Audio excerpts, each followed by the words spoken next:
한참 전 전화 운세 상담이 크게 유행했을 때 일입니다. 제게 명리를 배운 너댓 사람이 합동사무실을 내고 전화 상담을 시작했습니다.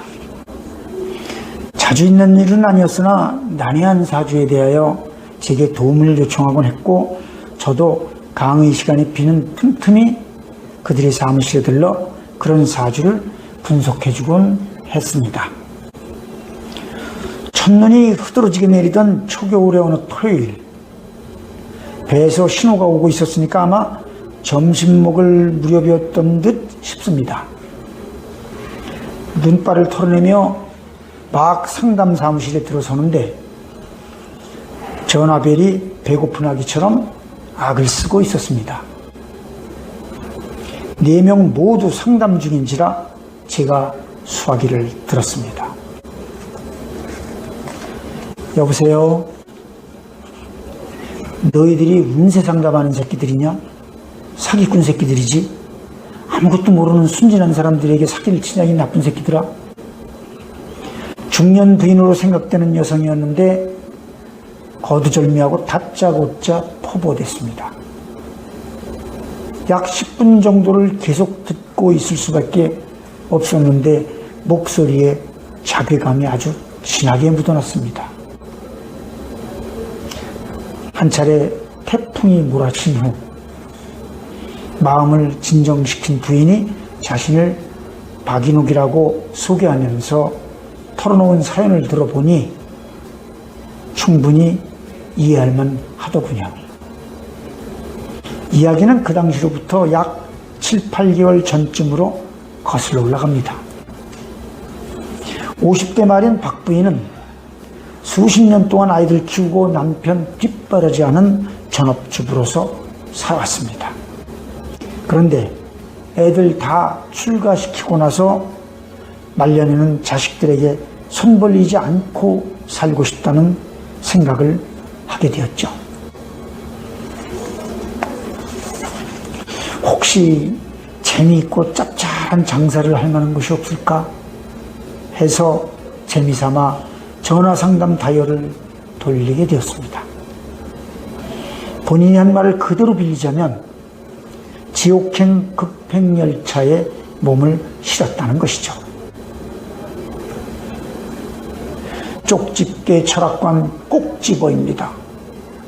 캄캄한 길을 밝게 여는 호롱불이 되어드리겠습니다.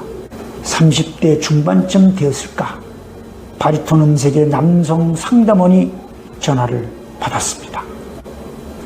장난삼아 시작한 일이었으나 수화기에서 흘러나오는 자신만만하고 카리스마 넘치는 목소리에 신뢰감을 느껴 진지하게 상담에 응하게 된 것이죠.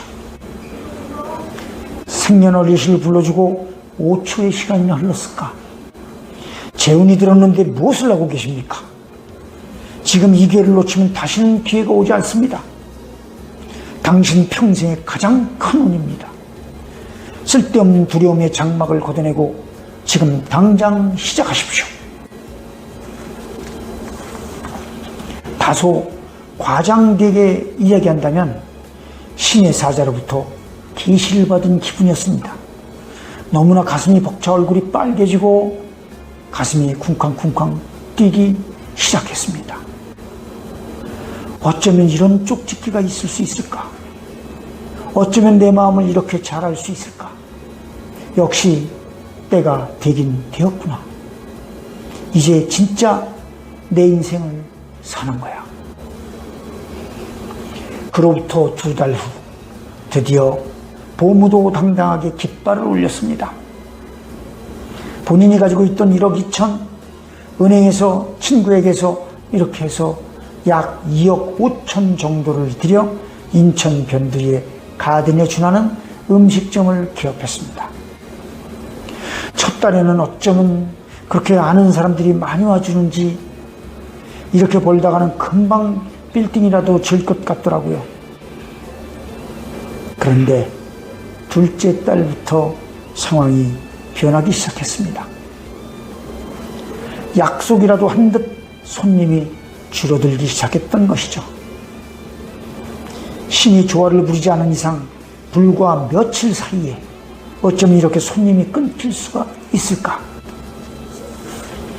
등이 서늘해지는 두려움에 악몽에 시달리거나 잠을 이루지 못하는 밤이 계속되었고, 둘째 딸부터 6개월여 동안 한 달에 1,000만 원 이상씩 잊어먹지도 않고 꼬박꼬박 손해를 보았습니다. 이제 조금만 더 있으면 보증금까지 날려야 하는 절박한 상황인데, 점심시간이 되어도 갬새끼 하나 얼씬하지 않아 우라통이 터져 전화를 한 것이었죠. 아무리 여기저기 뒤져봐도 그 쪽집게 철학관의 전화번호가 보이지 않아 죄 없는 당신들에게 화풀이를 한 것은 미안하게 생각한다며 말을 마무리했습니다. 저도 가슴이 답답하고 마음이 무거웠습니다.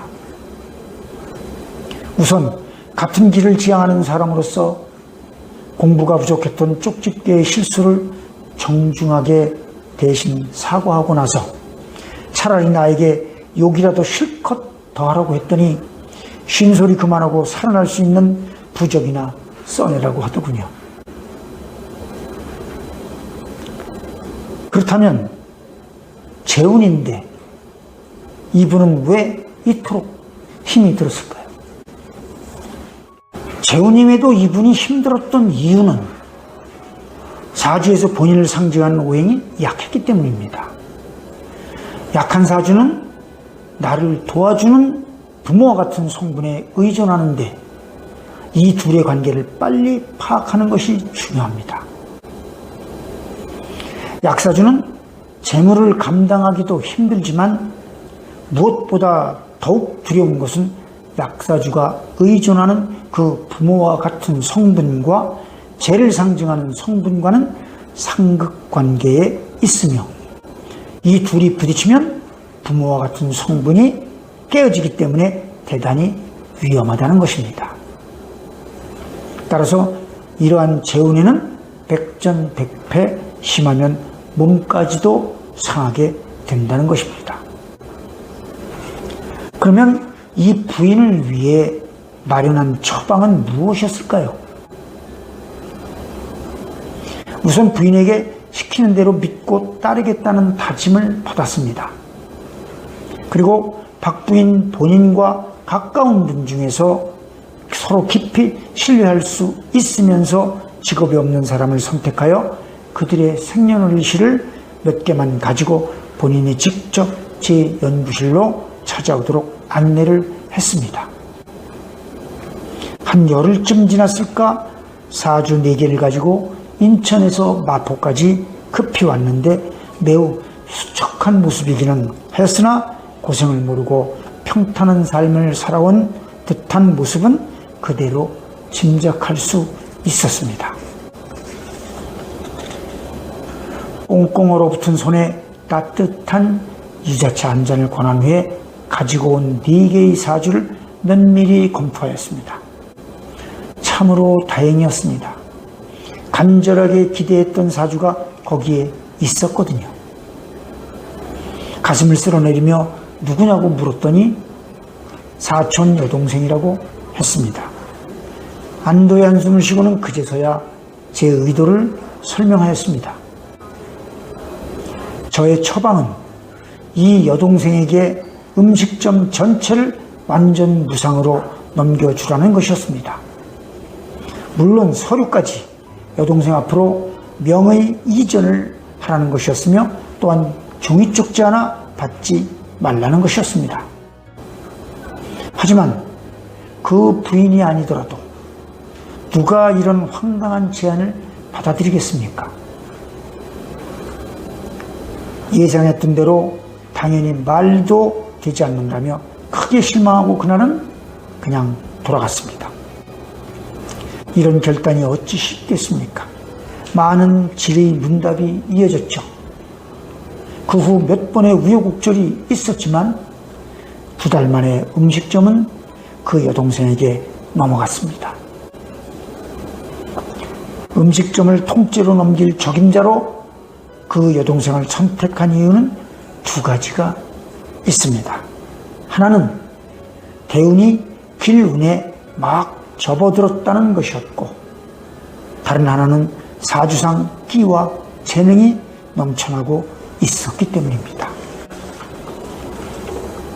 물론 대단히 적극적이고 밝은 성격이라는 것과 특히 사주구조가 자신을 속이는 일은 할 수 없는 중상격 구조라는 강점도 있었죠. 종이 쪽지 하나 받지 말라는 이유는 첫째, 계약과 같은 성격을 배제해야 신뢰감을 확실하게 할 수 있기 때문이었고, 둘째, 언니를 평생 은인으로 알아 누이 좋고 매부 좋고라는 결론을 도출하기 위함이었습니다. 서류를 넘긴 지 석 달 후 거짓말처럼 음식점은 고객들이 차례를 기다릴 정도가 되었다고 합니다. 사촌 동생은 언니를 친정엄마로 알고 모시겠다며 지극정성으로 대하는 것은 물론 회장님의 급여라며 매달 상당한 금액을 통장에 입금한다고 했습니다. 역시 대운의 파워가 얼마나 중요한지를 여실히 보여주는 사건이었습니다. 이러한 일련의 과정을 지켜보며 다시 한번 느낀 것은 운도 운이지만 그 이전에 하고자 하는 의지와 노력, 그리고 빈틈없는 준비성이 무엇보다도 중요하다는 것입니다.